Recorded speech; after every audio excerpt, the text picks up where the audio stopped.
So in the last video, we introduced you to logarithms and what they're about, and we talked about how logarithms are just another way to express exponents.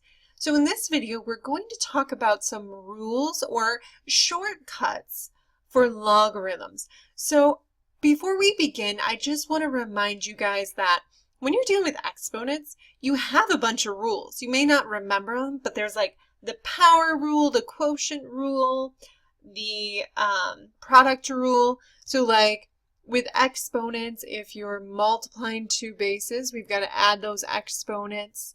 When you're dividing two bases, you've got to subtract your exponents. Hopefully that all sounds familiar, because we're going to take a little twist on those rules this week. So we're going to be playing off of those rules, but we're going to translate them into logarithms. Okay, so that's kind of the idea. We're going to say, we know there's rules in exponents. How do we make them work for logarithms? So I'm going to run through the rules and hopefully connect them back into exponents. So first rule is the product property, or the product rule. And basically what it says is that if you have two numbers, variables, what have you, inside the log that are being multiplied, so product is multiplication, inside, what you can do is you can break that apart into two logarithms that are added. So notice what we did here is we said, okay, the x inside gets its own logarithm, the y inside gets its own logarithm, and then we just add those two values together. And this comes from that exponent rule of when you're multiplying two bases. So this might look familiar. So 2 to the 5th times 2 to the 7th, same base, we would add together. 7 plus 5 gets you 12. Boom. Okay, so we would add those exponents together.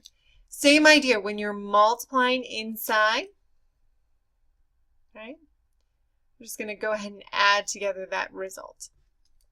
It's always a good idea to connect back to certain rules so we have a reference jumping off point. So here, if we were to use this property, we would say, let's say log base A of 2b. I don't know, something like that, okay? So we could go ahead and just break it apart. So essentially what we're doing here is we're expanding, okay? So you have the same base A, but now since we're multiplying these guys inside, we can break it apart by adding those results together. So notice I just took the 2 and the b, and they each get their own logarithms, and they're separated by addition. And the reason why this can be handy is that sometimes you can simplify one of these logarithms, but not the other. So you can actually do more simplification if you expand it. This isn't a good illustration of that, but we'll try to show how that works later on. Okay, let's do the quotient property next. So just as a reminder, the quotient property, quotient means division. So just like when you were working with exponents, remember exponents and logarithms are just a different way to write them. So you would have like 2 to the 5th over 2 to the 4th, right? And you would say, oh, it's a quotient, so I'm going to go ahead and subtract those exponents, and then that would be 2 to the 1st power. Well, we're going to keep that idea where what's happening here is we are dividing inside the logarithm, x divided by y. And what we're going to do is we're going to take the top, okay, write that first in its own separate log, and then subtract the log of everything on the bottom. So let's go ahead and write this out again. So we have, you can have log base, oh, I don't know, 9 of, let's say, 2 over m. Sure, why not? Whatever you want to put there. So since there's division, we're just going to go ahead and separate it. Log base 9 of 2. The top always goes first, and then subtract the log of what's on the bottom. Boom. So you've just expanded that expression and gotten the new rule. Okay, so a few more properties.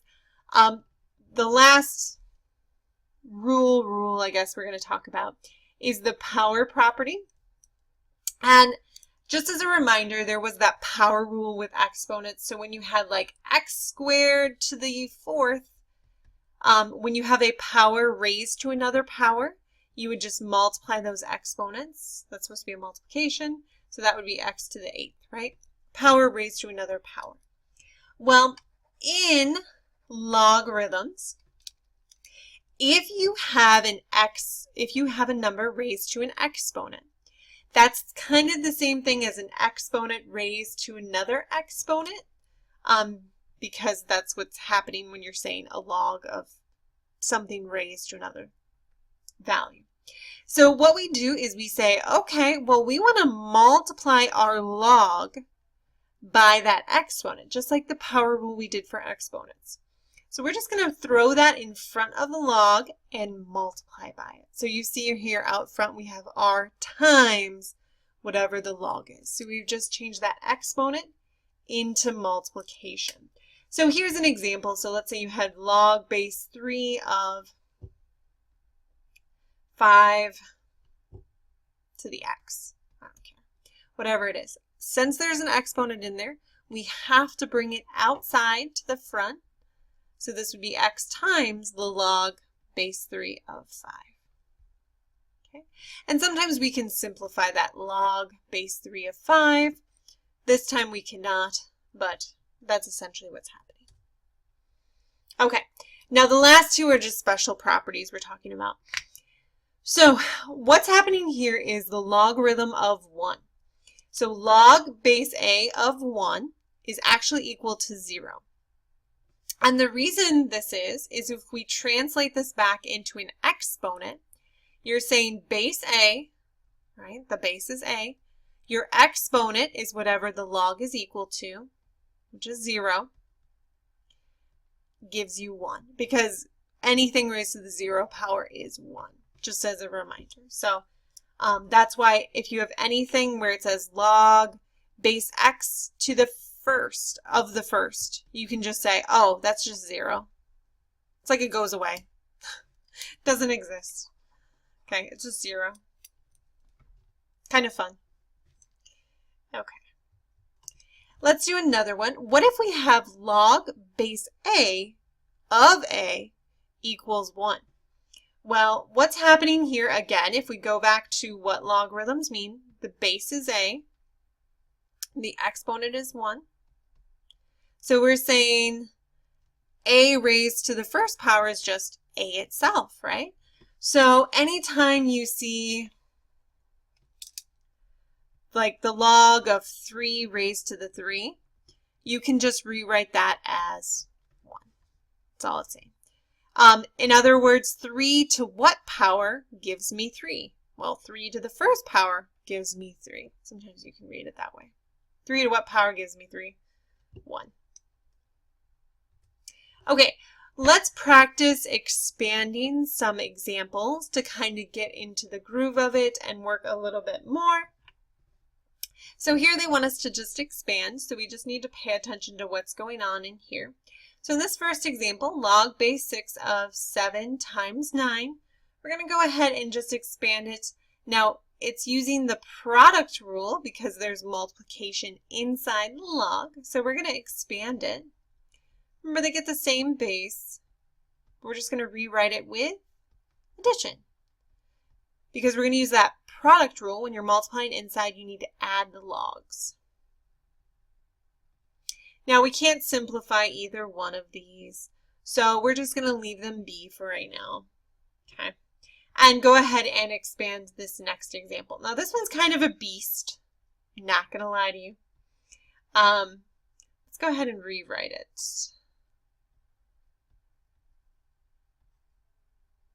P squared t to the 4th. Okay, so we need to expand this. The thing I like to do is I like to start with the top, okay, and just write it out. Now all of these are being multiplied, so we can use that product property when we have multiplication inside the logarithm to expand it out. We change it into addition. So it would be log base A of m plus log base A of n plus log base A of q. Okay, so I just took the numerator. I'm just adding them all together. That's all I'm doing here. Okay, now let's go to the denominator. Now in the denominator, we're going to have to subtract all of what's in the denominator. So to deal with that, I just say, okay, I'm going to subtract everything in the denominator. So everything I'm writing after this, I'm just going to subtract. I'll deal with distributing that subtraction later, but for right now, I'm just going to say, okay, I'm dividing by all of this, so I need to subtract all of this. Now I can go ahead and break down what's happening here. First thing to notice is there's multiplication, so there will be an addition of logs, right? Log base A.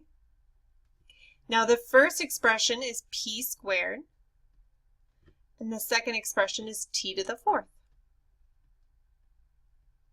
Okay, so what I did just on the denominator, I just separated those two expressions and wrote them separately because they were multiplying inside, so we changed that to addition. Why is my addition looking so funky? Okay, now there is one more thing that we have to do. We can't have exponents inside the logarithms. It's not simplified if we have exponents in the logarithm. So how do we get rid of an exponent inside a logarithm? We have to use that power rule. Power rule tells me to multiply outside. Okay, so I'm going to do just something a little tricky here. Just erase that and then multiply it in front. So I'm just taking that exponent and multiplying it out front. Again, with my 4, I'm going to multiply it just out front of that log base A of t, because the 4 only applies to t, so I only want to multiply it to the log that it applies to. If your exponent applied to more than one log, you need to make sure that you're multiplying it for all of those logs. So be cautious of that. Okay, now if we wanted to distribute the negative, okay, we'd have to multiply it to both of these expressions. So that means I could erase my parentheses. Oops. And say, well, this is a negative, and now it switches the sign of the second term to also a negative value. Now I did that all in one step. You could go ahead and rewrite that into several steps to make it a little clearer, but you don't have to, right? And since I distributed that negative to each term, they're both negatives now, and you are good. That is the expanded form of a logarithm.